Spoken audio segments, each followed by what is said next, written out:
पद्मशाली समाजाचे कुलदैवत श्री महर्षी मार्कंडेय महामुनी यांच्या नारळी पौर्णिमा उत्सवाला श्री मार्कंडेय मंदिरात भक्तिमय वातावरणात सुरुवात झाली। महापौर विनायक कोंड्याल व सौ धनश्री कोंड्याल यांच्या हस्ते श्रींचा रुद्राभिषेक व पालखी पूजन करण्यात आले।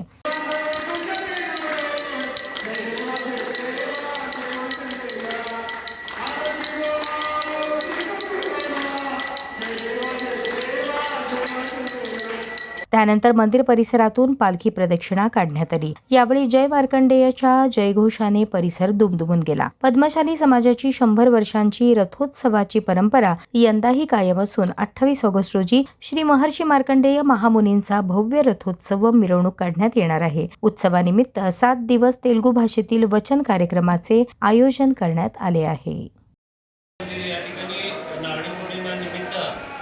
श्रावण ज्या ठिकाणी चालू झालेला आहे आणि या ठिकाणी आज अभिषेक करून श्रावण मास निमित्ताचं आज नारळी पौर्णिमा असेल, नारळी पौर्णिमेचा सण असेल, सणमध्ये पालखी पूजा व मार्कंडेय महामुनीचे रुद्राभिषेक करून या ठिकाणी पूजेस प्रारंभ झालेला आहे आणि इथून आता नारळी पौर्णिमेपर्यंत सण या ठिकाणी प्रत्येक वेळेस पूजा असणार आहे। सर्व समाजबांधवांना या ठिकाणी आवाहन करतो की अतिशय चांगल्या उत्साह वातावरणामध्ये आपल्या दरवर्षीप्रमाणे याही वर्षी नारळी पौर्णिमा सण अतिशय उत्साहामध्ये आपण साजरा करावी अशी या ठिकाणी विनंती करतो।